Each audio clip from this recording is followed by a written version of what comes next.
당연히 우리가 음식을 먹으면 먹을수록 혈당은 올라갈 수밖에 없어요. 혈당 스파이크는 혈당 변동성을 쉽게 이야기를 하는 건데, 혈당 스파이크가 있으신 분은 그만큼 인슐린의 작동 기전이 떨어지고 있는 증거일 수가 있습니다. 결국 이제 이런 것이 좀 더 진행을 하다 보면 공복 혈당도 올라가게 되고 식후 혈당도 올라가게 되고 당뇨병으로 진단을 받게 되는 거죠. 그래서 이제 제가 말씀드리는 게, 저는 김포 우리병원에서 센터장을 맡고 있는 내분비내과 의사 원종철입니다. 저는 환자분께 말씀드리는데요. 숟가락을 떼세요. 젓가락 드세요. 가급적이면 이제 국과 밥은 따로 드셔라, 이렇게 말씀을 드립니다. 먹는 거가 상당히 좀 어렵습니다. 진료실에 들어오시는 모든 환자분들이 하시는 말씀이, 나는 안 먹었는데 왜 자꾸 혈당이 올라가냐고. 먹으니까 올라가죠. 자동차에 기름이 없는데 자동차가 갑니까? 그렇게 말씀드립니다. 잘 먹고 잘 사는 게 중요하잖아요. 뭔가를 먹으면서 그걸 에너지원으로 써야 하는데, 어차피 드실 거면은 제대로 드셔라. 이 혈당 급속하게 올리는 이런 탄수화물을 좀 피하고 골고루 드시는 게 그게 원칙이고요. 그렇지만 또 가장 중요한 것은 규칙적인 식사라고 이야기를 합니다. 왜냐하면 한 끼를 건너뛰고 이제 불규칙하게 드시다 보면은 좀 폭식을 하게 되는 습관들이 많이 생길 수밖에 없고요. 우리가 뭐 이렇게 배고플 때 식탁에 앉으면은 제일 먼저 뭘 들어요? 숟가락을 들죠. 흰 쌀밥을 막 이렇게 드시잖아요. 그래서 이제 제가 말씀드리는 게, 식사를 좀 규칙으로 하고 좀 배고프지 않게 좀 일정하게 유지를 하는 게 오히려 더 좋겠다. 폭식을 하는 것보다. 거꾸로 식사법이라든지 똑똑한 식사법이라고 하면은 채고밥, 이런 이야기를 많이 하는데요. 채소를 먼저 먹고 단백질 섭취를 좀 더 늘리시고요. 그 다음에 탄수화물을 마지막에 드셔라. 한 바퀴 돌고 마지막에 밥으로 가게 되면은 사실 그렇게 밥이 많이 안 먹힙니다. 그만큼 다양한 영양소로 충분히 이제 허기를 채울 수가 있기 때문에 급작스럽게 탄수화물을 섭취하는 것을 좀 줄일 수 있을 것 같습니다. 혈당 스파이크는 혈당 변동성을 쉽게 이야기를 하는 건데, 혈당의 높고 낮음이 너무나 쉽게 변동을 하는 경우 우리 몸에 더 안 좋은 영향을 미칠 수가 있다. 더 산화적 손상을 일으킬 수 있다. 이렇게 이야기를 하고 있고요. 이런 것들이 결국에는 누적이 돼서 장기간의 혈당 조절 상태뿐만 아니라 당뇨병의 합병증과 연관이 있다고 합니다. 혈당 스파이크라는 것은 그럼 무엇이냐? 당연히 우리가 음식을 먹으면 먹을수록 혈당은 올라갈 수밖에 없어요. 올라가지 않도록 제어를 해주는 체계가 우리 몸에 있는 거죠. 이론적으로도 근거가 있습니다. 결국에 우리 몸에 혈당, 포도당을, 탄수화물을 받아들일 준비를 충분히 해 놓는 거죠. 그건 이제 의학적으로는 인크레틴 효과라고도 이야기를 합니다. 식사하기 전에 계란을 먼저 하나 먹는 거, 그런 단백질 섭취를 먼저 하는 것이 결국에 인슐린 분비를 도와주는 장의 호르몬들을 활성화를 시킨다. 인크레틴 효과가 있는 거고요. 섬유질을 많이 드시라고 하는 것은 흰 설탕이 들어가서 급속도로 빠르게 흡수되는 것보다는 여러 가지 몸에서 섬유소하고 섞여 있으면서 우리 소화기관을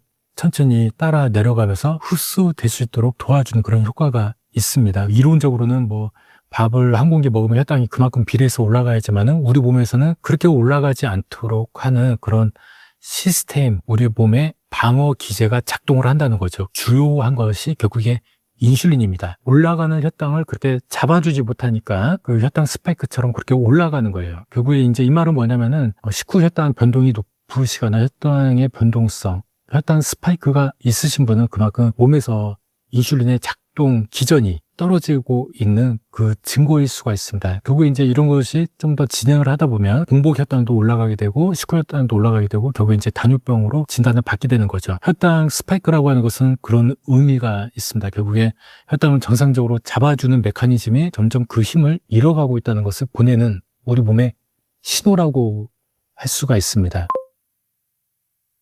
제가 환자분들이 쌀밥은 혈당이 올라가는 거고 작곡은 혈당이 안 올라가는 거니까 난 이거 괜찮다. 나는 자꾸만 먹었는데 왜 혈당이 올라가요? 이렇게 진료실에서 물어보시는 분들이 종종 계십니다. 흰밥이든 쌀밥이든 그 양이 중요하다고 말씀을 드렸는데요. 결국에 우리가 이제 어떤 음식을 먹었을 때 혈당이 얼마나 올라가느냐를 당 지수라고 한다면은, 아무리 당 지수가 좋은 음식이라고 하더라도 그 양이 많으면은 그만큼 로딩이 많아지는 거죠. 이걸 당 부하라고 합니다. 그런 의미에서 탄수화물 섭취는 어느 정도 일정하게 좀 줄여야 한다는 의미로 그렇게 말씀을 드리는 거고요. 결국에는 아무리 그 당 지수가 좀 낮다고 하더라도 그 양이 많으면 당 부하가 되는 거거든요. 그러니까 그 양이 중요할 수 있습니다.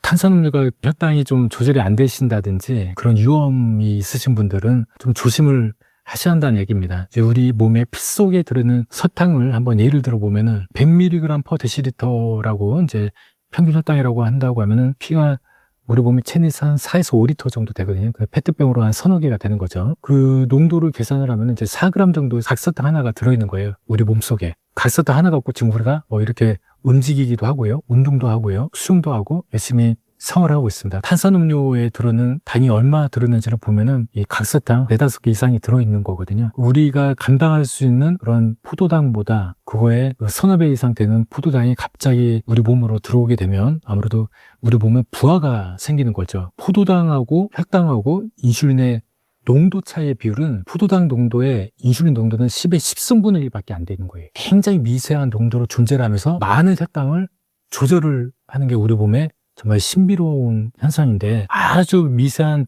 그런 조절하는 메커니즘을 많은 당이 들어오게 됨으로써 쉽게 깨질 수가 있다는 거죠. 이제 결국에 그래서 올라가는 혈당을 잡을 수가 없게 되고 치솟는 혈당 때문에 우리 몸에 어떤 산화적인 손상이 생기고 그런 것들 때문에 여러 우리 몸의 세포들이 손상을 받게 되는 산화적 손상이라고 이야기를 합니다. 이런 것들이 누적이 되면은 그만큼 당뇨병, 합병증뿐만 아니라 여러 문제들이 생길 수 있다고 설명해 드릴 수 있겠습니다.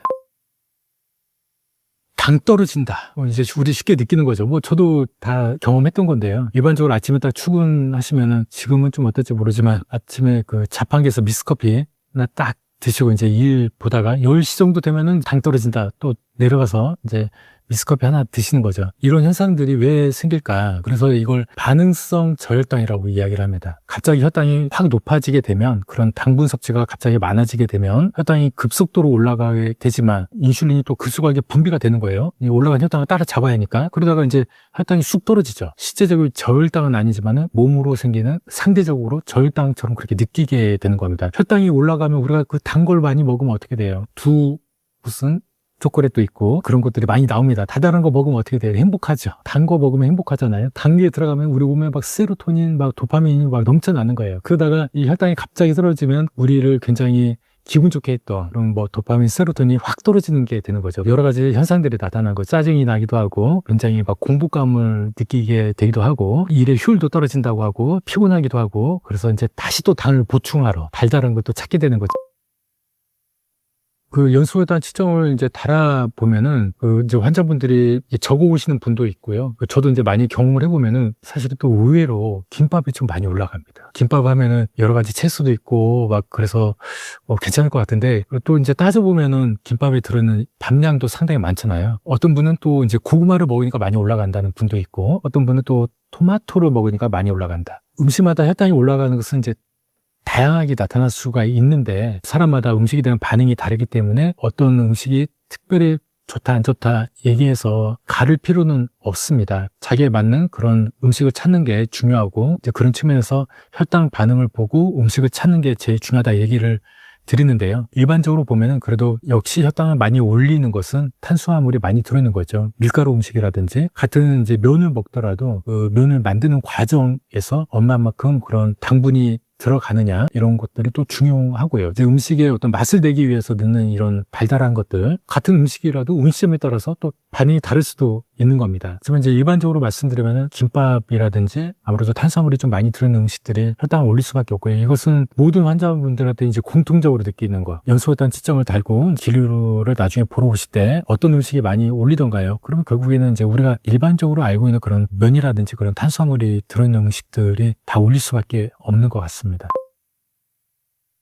당뇨병 환자도 그 연소혈당 측정을 달면은 진료보러 오셔서 그래요. 너무 스트레스 받아서 이거 못 달겠다고. 심지어 뭐 당뇨병이 없으신 분들이 이걸 계속 달고 있을 필요는 없습니다. 이제 그것보다는 본인 관리 측면에서 사실 이제 혈당 관리를 통해서 비만 관리가 될 수도 있고요. 당뇨병보다 이제 서너 배가 더 많은 게 전 당뇨병이죠. 전 당뇨병이 이제 우리나라가 한 300만 명, 400만 명. 그러니까 우리나라 인구의 거의 4분의 1이에요. 잠재적인 당뇨병 환자가 될 대상인 거죠. 이제 그러신 분들이 아무래도 내 혈당 관리를 위해서 좀 뭔가 노력을 하실 때 혈당을 수시로 재는 것은 이제 도움이 될 수가 있는데요. 아무래도 이제 공복 혈당만 재면은 한계가 있는 거죠. 그 아침에 일어나서 혈당은 이제 시작점이지만 거기서부터 혈당이 어떻게 수시로 변하는지를 알 수가 없으니까요. 그렇게 공복 혈당만 쟀을 때는 실제로 식후에 고혈당이 생기는 것을 많이 놓칠 수가 있어요. 그러니까 공부에 해당됐을 때 나는 100 원짜리네 그렇지 않네 했는데 나중에 당화 헬스소라든지 이런 검사를 하다 보면은 식후요당 검사를 하다 보면은 식후에 막 200, 300이 되는 경우도 있고 당화 헬스소가 올라가는 경우도 있거든요. 고위험군 우리가 말하는 전 당뇨병